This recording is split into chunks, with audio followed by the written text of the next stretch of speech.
Entonces vamos a hablar del requerimientos del sistema, es decir, en qué casos debo yo implementar ciertos tipos de sistemas. Acuérdense que hablamos de 6 sistemas: eh, automático húmedo, semiautomático, automático seco, manual húmedo, manual seco y combinado, ¿vale? Y las clases 1, 2 y 3 que acabamos de mencionar.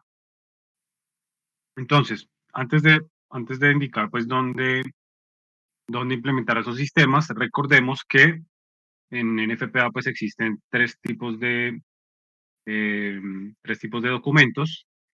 Uno son los códigos, que son los que indican el qué y el dónde, es decir, son los códigos de la NFPA como el código 1 o la 101 o la 5000.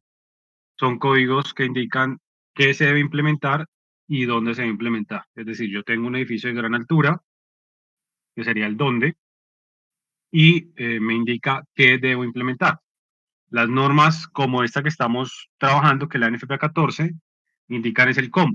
¿Sí? Es decir, aquí, por ejemplo, podemos encontrar algún requerimiento en alguna norma, en algún código de estos, donde indica que debe contar con un sistema de conexiones de manguera.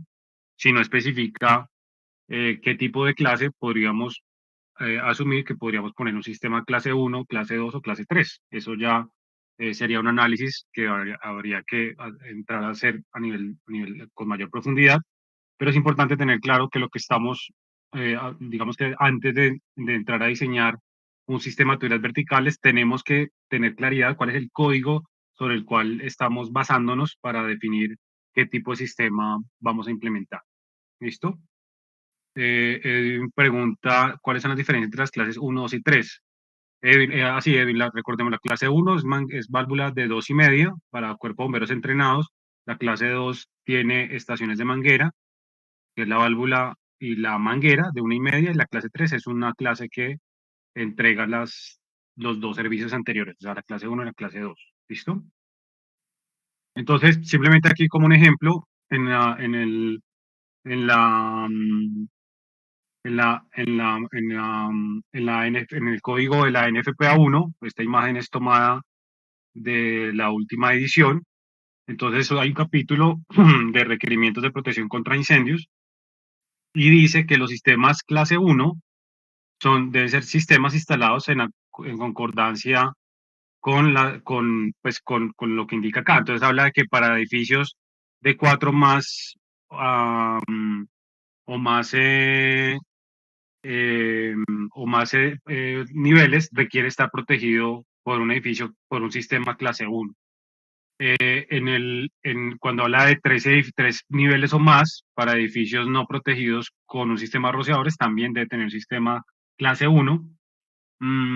Para edificios donde el nivel de la calle, con respecto a los niveles del edificio donde tenga ocupación, sea más de 15 metros, debe también contar con un sistema clase 1. Y bueno, así como existe este código, también pues hay códigos locales. En caso en Colombia, por ejemplo, existe la NSR10, que digamos que no toma tan al pie de la letra de estos requerimientos, sino que pues definimos, nosotros los colombianos definimos unos requisitos de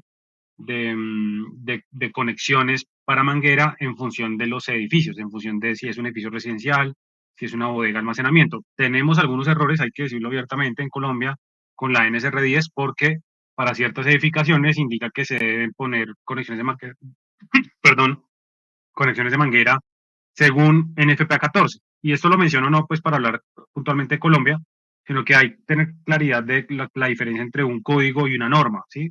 La norma nunca le va a indicar a usted qué debe implementar y dónde. La norma simplemente es una receta que dice cómo hacerlo una vez usted ya definió previamente qué debe implementar. Entonces, la razón de esto es, en la NFPA 1, eh, fíjese que no habla de sistemas clase 2, no habla de sistemas clase 3, entonces ya vamos a entrar en detalle en qué casos yo debo implementar sistemas clase 2 o clase 3, ¿listo? Lo único que me dice es que para edificios de gran altura, un sistema clase 1 debe implementarse y de acuerdo a lo que indica el código 101, debe ser un sistema automático, es decir, para un edificio de gran altura debe tener un sistema automático clase 1. ¿Listo?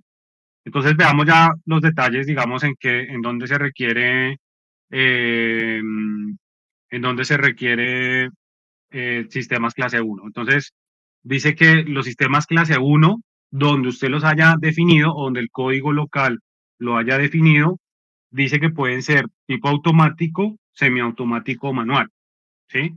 Donde usted lo haya definido. Y dice que para edificios de gran altura, los sistemas deben ser automáticos o semiautomáticos. ¿Listo? Solamente en FPA 14 menciona que para edificios de gran altura deben ser automáticos o semiautomáticos, es decir, tienen que tener una bomba contra incendio y deben tener un tanque de almacenamiento. Ojo con esto, muchas veces me preguntan, pero venga, en FPA 14 entonces si es un código o es una norma. En este caso es una norma, lo que pasa es que en FPA 14 replica lo que indica en FPA 101, que es un código que tiene como objetivo la seguridad humana de la gente, perdón, la seguridad humana de las personas que están dentro del edificio, y NFPA 101 es la que exige como código que cualquier edificio de gran altura debe contar con un sistema automático clase 1. Lo que hace NFPA 14 simplemente es replicar ese requerimiento, pero ese requerimiento está inicialmente en la NFPA 101. ¿Listo? Perdón, tengo algunas preguntas, creo. En la sección anterior no mencionó el tema de casetas de ataque rápido. ¿Esa no está considerada como componente del sistema? Casetas de ataque rápido, Edwin, ¿cuáles serán? ¿Serán casetas para mangueras, donde hay varias mangueras, pistolas? ¿Me podría aclarar un poco? ¿Sí? Ah, sí, ya lo, eso lo hablamos. Lo que pasa es que esas casetas, Edwin, normalmente se instalan es en redes horizontales, parques, en lo que son plantas industriales y eso solo lo vamos a hablar cuando entremos en NFPA 24. ¿Listo? En edificios no es común. Yo la verdad nunca he visto un edificio que tenga casetas para manguera. En industria, sí. Eso lo vamos a hablar en NFPA 24. ¿Listo? Bueno, entonces, ya sabemos que clase 1, donde sea que un código me lo requiera, puede ser automático, semiautomático o manual. La 101 que dice, para edificios de gran altura debe ser automático. ¿Listo? Ahora bien, ¿qué dice NFPA 14? Dice, para edificios de gran altura existentes, ojo con esto, es una oportunidad gigante para Latinoamérica en los proyectos que se están dando para mejorar la protección de nuestros edificios. Dice que un edificio existente donde se desea conectar un nuevo sistema de rostros automáticos, no es necesario que la suplencia supla los requerimientos de flujo y presión requeridos para un sistema clase 1. ¿Qué significa? Que para un edificio nuevo, si hoy fuéramos a construir un edificio nuevo, en Ecuador, por ejemplo, que cumplan con los requerimientos de NFPA 14, ese edificio nuevo de gran altura, ojo, tendría que tener una bomba de 750 galones por minuto. ¿Por qué? Porque NFPA 14 dice que la demanda que debe suplir esa bomba son 2 conexiones para manguera en la escalera más lejana, el equivalente a 500 galones por minuto, 250 en cada conexión, más 250 en la siguiente escalera. Pero el caso que nos está planteando aquí en FPA 14 es, venga, hay un edificio de hace 30 años, que ya sabemos que hay un riesgo latente, vamos a implementar un sistema de rociadores automáticos, vamos a hacer un retrofit, es decir, una actualización de la protección del edificio.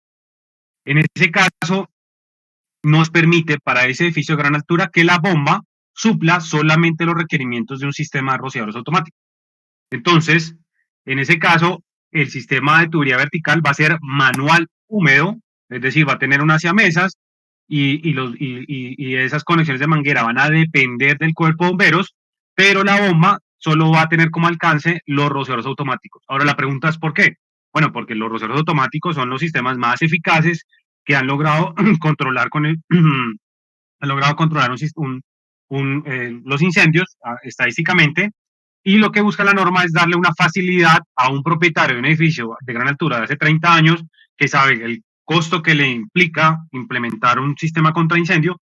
De esta forma, pues la bomba va a ser mucho más pequeña y solamente suplir los requerimientos de rociadores automáticos. ¿Listo?